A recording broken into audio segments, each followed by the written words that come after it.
Good evening. My name is Deanne Battle, and this is episode 10 of the Composite. So I've made it this far. So thank you to everyone that's been going back and watching the episodes. It seems like this is turning into somewhat of a video journal at this point. But it evolves, right? You know, and one thing that I've noticed, my hair always looks way crazier on Instagram Live than it does in person. I don't know, maybe it's just the time of day. It's just like my hair gets to like 7 or 8 at night and it's like, screw it, and then just goes all over the place. But, you know, as I've mentioned in previous episodes, starter micro locks. So these will be full out dreadlocks eventually. So it's just doing its thing now, and that's how it looks. So that's what it is. Okay, but episode 10, and I still haven't really figured out the time on this thing. You know, I wanted to do, go on Facebook and do, one of those polls to see like, oh, would you show up at 9:30 or 10, or no, I'm never going to show up to watch this, so good luck, but I still have to figure out how you actually do a poll on Facebook. So I might be tapping into HiveMind on the Meta site just to figure out how that works. Stay tuned. All right. So what have I been doing since last week's episode? I've been busy. I've been running around between doctor's appointments and job interviews, and I'm teaching over the summer, and so that position started. And so far, so good. These are probably the youngest kids that I will ever work with. I've worked with 8th graders in the past, but I have 7th and 8th graders this summer. So we'll see how that goes. But so far, so good. They were a little salty about, being in a summer academic program, but I think by the end of the day, they warmed up a lot. So I'm looking forward to tomorrow and starting our work on the text. Today was just like preliminaries, introductions, community guidelines, all that great stuff. Now, one thing that is interesting about this whole situation is for my last few positions, I have deliberately positioned myself very, very close to work, meaning like I live somewhere within 15 minutes where I work, because just commuting, it just gets to me, right? I lived in New Jersey for about 4.5, almost 5 years, and I commuted an hour and a half, sometimes more than that, depending on the weather, between New York City and where I was living in Jersey.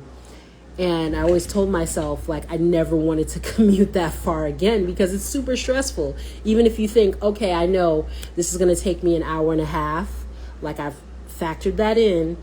But even factoring that in, it's like, oh, well, I didn't factor in the train breaking down or, the bus not showing up, so on and so forth. And so there were all these additional things that would happen.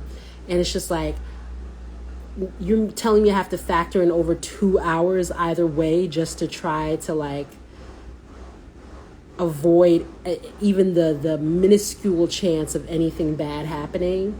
And so it just got to be, in addition to some like financial stuff, it just got to be too much. So I always told myself like, okay, I'm never going to commute that far again. Now, apologies for a couple of things. I suspect you can hear the washing machine going in the background. Now, I turned the AC off in this room, which is why I'm sweating, but I'm just like, doing the laundry at this time, probably not a great idea. But like I said, I am working now, so I'm like, out of socks and underwear, we've got to multitask here. So that is wrapping up. And you also might hear the dog. So in lieu of her, making an appearance tonight on Instagram Live, I have closed her in a room, but it's raining and she's stressed out. So she's kind of like scratch, scratch, scratch, scratch, scratch, scratch. So I might have to check on her. All right. So, and on cue, there she goes. All right. Um, all right. I'll try to ignore that for as long as I can. So I'm commuting, and I was like, okay, it seems like with no traffic, right, it's going to be about 30 minutes door to door between where, I live and the summer teaching gig. Yeah, gotta let doggy out, sorry. But I'm like, okay, I'll factor in another 15, 20 minutes. That's still not enough. So I factored in the extra 15, 20 minutes because I'm thinking, okay, yeah, that is representative of rush hour traffic. And I would say today it was almost a solid hour either way. Now, it's for, listen, these are first world problems. I'm very lucky and fortunate that I was able to get something for this summer because I've got a lot of money to move around. But what that means is it's putting me in a headspace where I'm like, dang, I really, really, really, really hate commuting. Like, hate it, because it's just like when I'm driving, right, I'm not multitasking at that time. So it's not like I'm on a train or a bus and I'm like, okay, I can grade these papers or I can get these errands done. I'm just focused on Philly traffic. And unpopular opinion, Philly drivers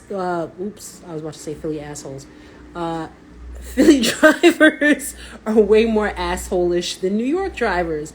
I don't know what it is about Philly drivers. You cannot signal. You signal and they don't want to let you over. Now in New York, like, yes, you'll have some people that won't let you over. Usually, honestly, cabbies are real shady in New York about letting you over.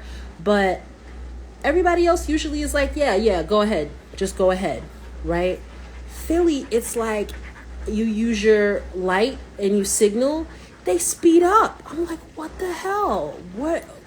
There are not as many options in terms of like where you're going. It's like, okay, I'm on I-95, I'm on I-76. There are maybe a couple more options. So it's not like, I don't know how to express it. It's like going nowhere fast, right? Because we don't have as many road options. So I just don't understand, other than being uncharitable, I really don't understand what Philly drivers get out of blocking you out of your exit. It's just, I've lived in like 7 different states at this point, and I've driven in all of them. I've done long haul trips, 18, 24-hour trips where, I'm driving from, the East Coast down to the South. So I've driven in a lot of different states. And Pennsylvania, in the Philadelphia area, is the only place where it's like almost universal that people do not want to let you over. It's so bizarre, but I feel like New Yorkers, for some reasons warranted, some reasons not, we get the rap as being like the most aggressive or most like hostile drivers, and I really don't think we are. I think Philly really has us beat with that. So that was just my personal little spiel, what I've noticed in this last almost a week that I've been working this new position that's downtown. Like, a solid hour in traffic either way, if it was a full-time, like full school year position, would definitely make me rethink where I'm living, because we're not about that commuting life. Once we get upwards of 30 minutes, I'm like, first world problems. So that's just what I've been up to. Nothing too interesting, right? Just working, hustling, trying to get myself organized. All right, yes, and the dog is right here, and she's quite afraid. I've heard people recommend thunder shirts when your pets are afraid, specifically dogs afraid of thunder and lightning, but goodness, she's intense with it. And like my other dog, I used to be able to like be like, oh, Pepper, go hide in the closet. Pepper, go hide in the tub or whatever. This one has no hiding strategy. She's like, I'm just going to be out in the open and be stressed out and follow you from room to room, panting like a mad dog, right? And so that's what she's doing. She's pacing in circles, panting. And there's the hiding that's not going to help. Treats don't help. So yeah, I probably need a thunder shirt. Okay. So now, last episode, I spent quite a bit of time doing TV show reviews, right? Because I was having an opportunity in that little interim respite that I had in between teaching jobs. I had a little bit of time to just like, catch up a little bit in terms of what's on television. So listen, I've seen episode 2 of Walking Dead, Dead City. It's kind of looking like a dud, folks. And that's just one person's opinion. And you know what they say about opinions. They're like a special orifice that we all have. But nevertheless, it's not great. And I think the writers are a little bit self-aware of why it's not great, without giving too much away, right? So the show is focused on the characters of Maggie and Negan. Maggie has been a staple since season 2, I believe. Yeah, 2 is when they went to the farmhouse.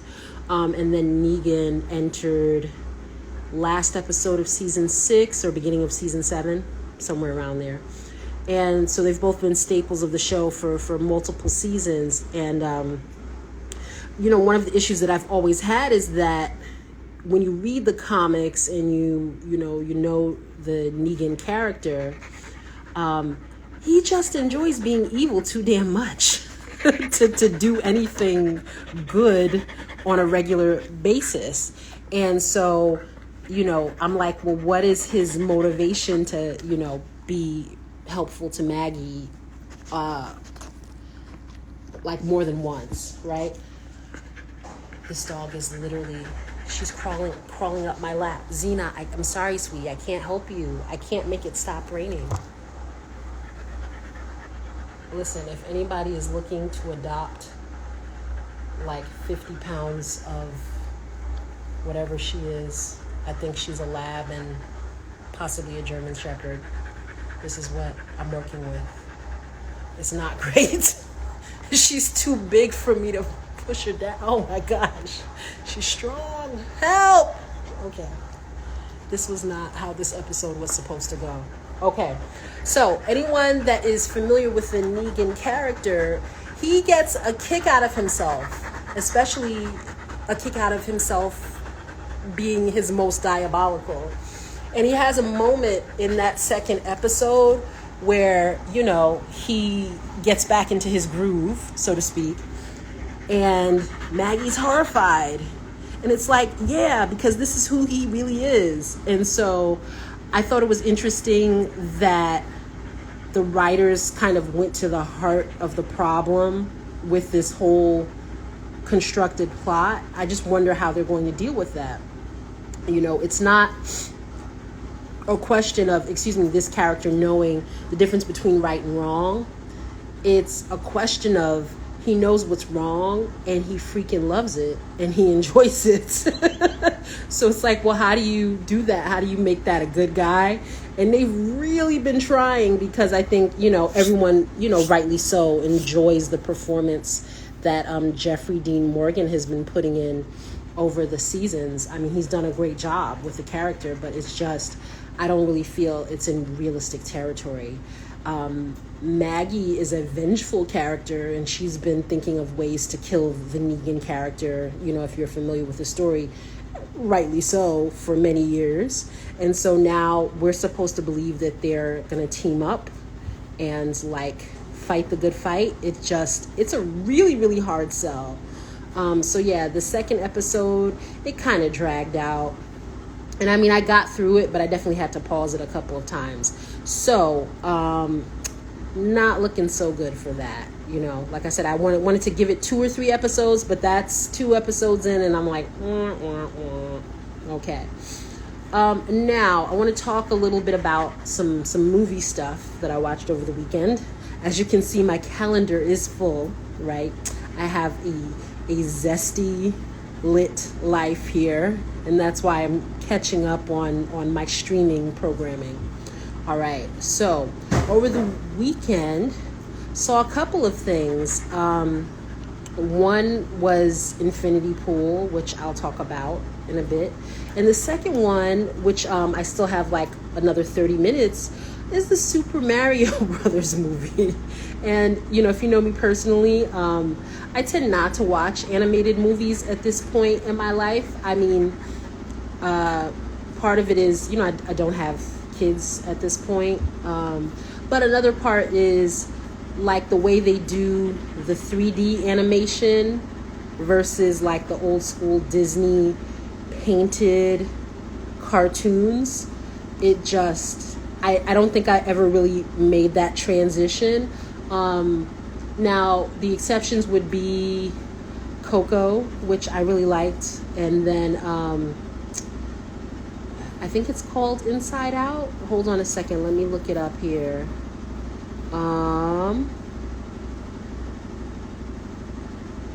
Inside.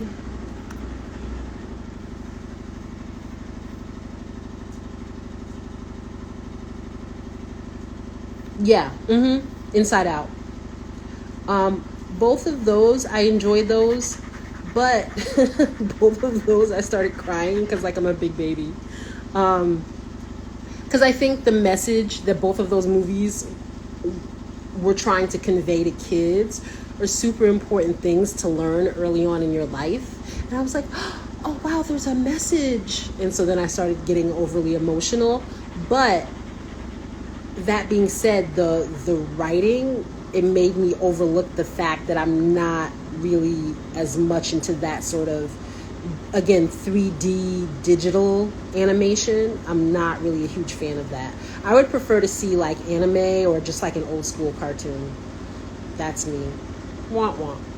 But I was watching the Super Mario movie, so I'll start with that and then go back to Infinity Pool.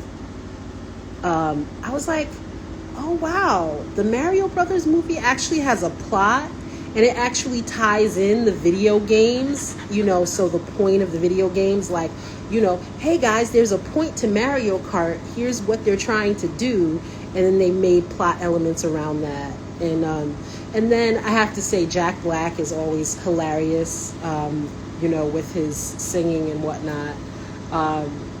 Yeah, he has a couple of moments in the movie that are, I think more geared toward adults as opposed to the kid audiences.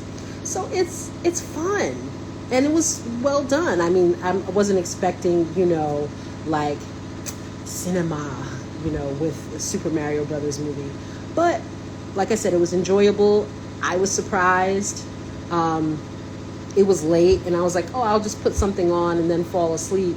And I'm like, no, I'm actually watching this. So, Strange, Super Mario Brothers team, well done. Now, Infinity Pool, not well done. And to be fair, I had one friend that saw it, and she said that she was like, it was dumb, no need to watch it. But it showed up on Hulu, so I was like, okay, check it out, right? I mean, the description of it is interesting, and the actual preview is crazy and all over the place. So I said, okay, so my expectations are low, again, based on what a friend said. And, it's always for me proximity, of friendship. So I'm like, okay, so this is a super close friend, so I'm definitely going to trust her judgment. Now, what is it about? First of all, the protagonist is a writer, so maybe I was just a little bit triggered, for lack of a better word, in terms of how writers were portrayed in this film. So that's one thing. Another thing is there's a particular plot choice that they make.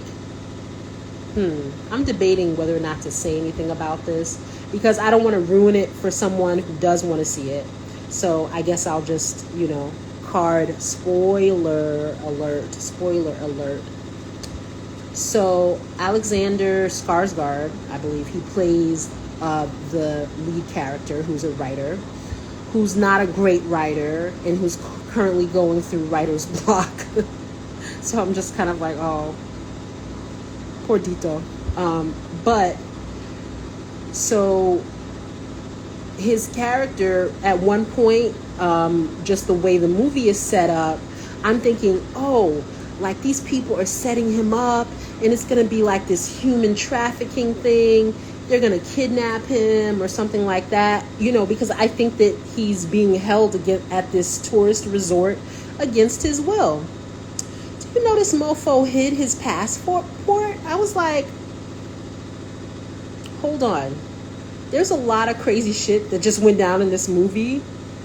And now I've found out that you volunteered for all of this. I was like, I'm so done with you. Throw the entire character away. All right? Because he's a writer's block. He has writer's block, He writes one novel, right? And then it's 6 years later and he's never written another book. And the book that he wrote got crappy reviews. He's married to an ultra rich wife and she's, basically footing all of his bills for him to get involved in some mishigas like this. I was like, oh no. Yeah, because it's just what a real focus of the film, and I don't think this gives it away. It's really about Western tourism, money, and the ways in which that separation, right? So the separation between industrialized or quote unquote first world nations and developing nations, how money and privilege really digs into the separation there, and how it begins to play with the Western mind and lead to a degenerate hedonism. So it's not that I feel overall I understood what the movie was about.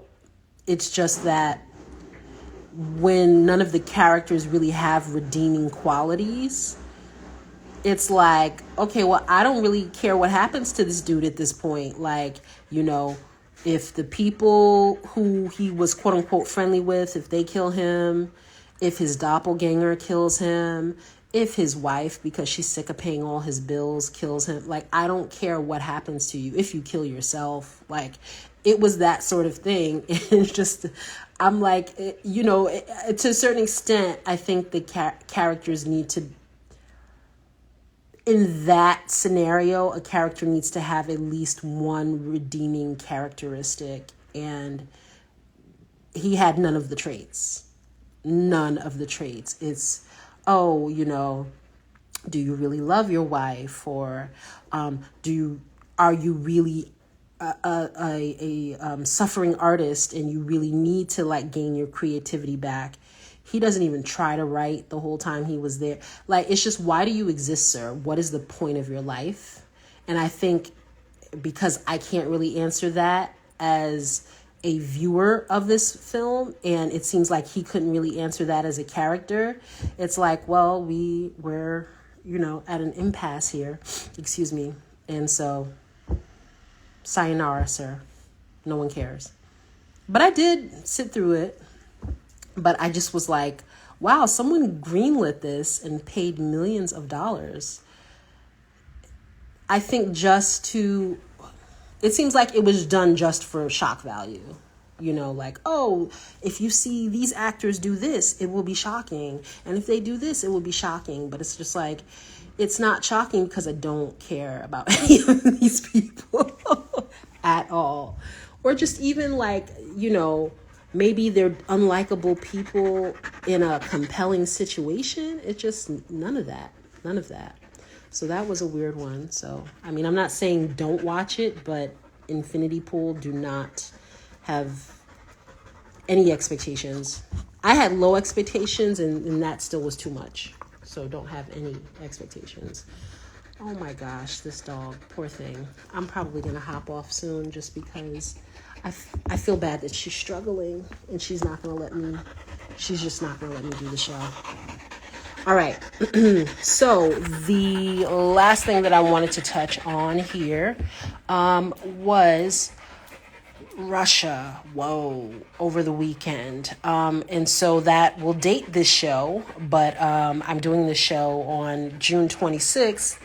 And there was a somewhat of a potential coup for a hot second in Russia. And so I pulled up an article from the AP.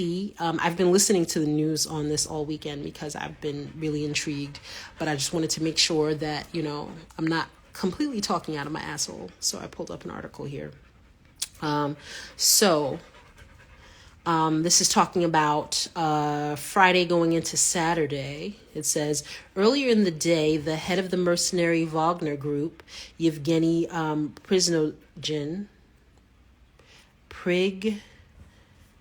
hold on, let me look up the pronunciation, because I had it at one point. And now I'm mispronouncing it.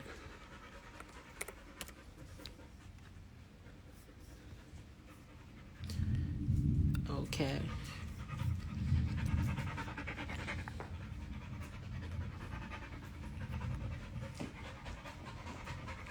Powerful than you. Making your thing happen. Really going for it. Oh, commercial. SpeechModification.com presents how to pronounce Yevgeny Prigozhin. Yevgeny Prigozhin. Yevgeny Prigozhin. Get more help for names of people, places, and brands in this. Prigozhin. All right, so that's what we have for pronunciation. I'm so sorry. Doggy, you're not going to let me do my show. I'm sorry, sweetie. I'm so sorry that you're stressed out because of the rain, but I can't make it stop. It's not going to stop raining. It's just not. All right.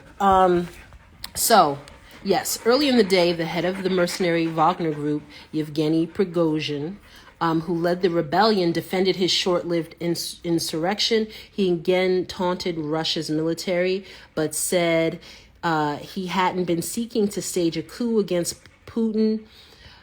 So here's the thing. This is the part that's really weird to me. So apparently Prigozhin and Putin, bad boys for life, right? Homies. And so the Wagner group was kind of, to a certain extent, Putin's insurance against the military doing a coup, right? So he's got these two competing armies. One is a group of mercenaries, so they can pretty much, when they go overseas, they do whatever they want, right? And so that gives them an advantage because they're not actually, they're not restricted in their war crimes, basically. And so that I immediately thought like, oh, maybe the West or the US or NATO, some combination of that, like paid him to flip, because that just seems like why now?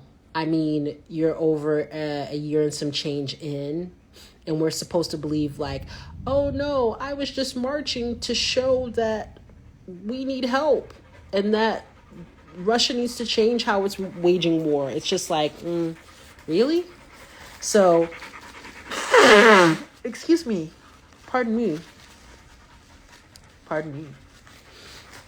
don't want to be too conspiratorial, but it's really hard to believe that he just comes out of the sixth inning and is like, okay, yeah, gonna flip on the Russian army, but it's not about Putin.